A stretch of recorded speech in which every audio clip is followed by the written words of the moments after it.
सप्तदशमोऽध्यायः श्रीराजोवाच नागालयं रमणकं कथं तत्याजकालीय कृतं किं वा सुपर्ण्यस्य केन समञ्जसम्।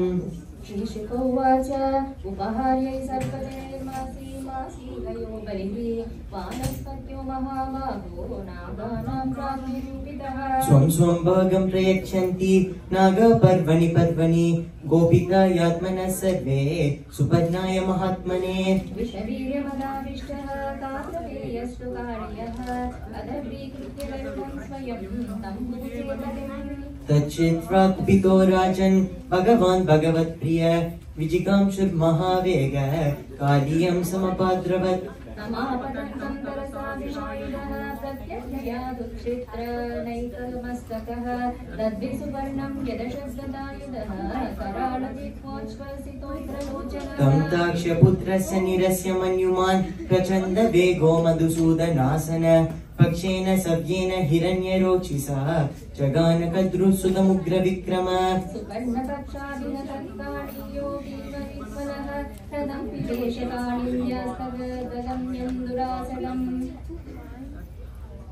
तत्रेकदा जलच्चरं गरुडो भक्ष्यमीप्सितं निवारितसोबरिणा प्रसह्य क्षुदितो हरत्। मीनान् सुदुःखितान् दृष्ट्वा दीनान् मीनपतौ हते कृपया सोबरिप्राह तत्रत्यक्षेममाचरन्। अत्र प्रविश्य गरुडो यदि मत्स्यान् स खादति सद्य प्राणे वियुज्येत सत्यं एतद् ब्रवीम्यहम्। काळीयं वरं वेद नान्यः कश्चन लेलिः अवासीद्दुर्साङ्गीतः कृष्णेन चण्डिवासः। कृष्णं हृदाग्निनिष्क्रान्तं दिव्यश्रग्गन्धवाससं महामणिगणाकीर्णं जाम्बुनदः परिष्कृतम्। बलव्योतिका सर्वे लघुप्राणा इवासवः प्रमोदनिभृतात्मानो गोपाः प्रीत्याभिरेभिरे। यशोदारोहिणी नन्दो गोप्यो गोपाश्च कौरव कृष्णं समेत्य लब्धेह आसन् शुष्कानगापि। रमश्चाच्युतमालिन्य रमासास्यानुभाववित् नगागावो वृषावत्सालेभिरे परमाङ्गुरम्।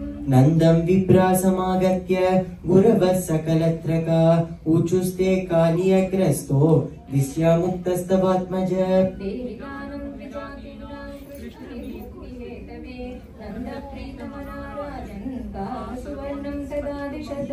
यशोदापि महाभागा नस्तलभ्रप्रजा सती परिस्वज्याकमारोप्य मुमोचाश्रुकलामुः। काम्रान्तिं तत्र राजेन्द्र चित्तभ्यां क्षमकर्षिताः उषुर्व्रजौकसो गावः कालिन्द्र्या उपकूलतः। तथा सुजीवनोद्भूतो दावग्निः सर्वतो व्रजं सुप्तं निषुप्त आवृत्य कदक्तुम् उपचक्रमे। अतरुत्थाय सम्भ्रान्त दह्यमाना व्रजौकसः कृष्णं ययुस्ते शरणं मायामनुजमीश्वरम्।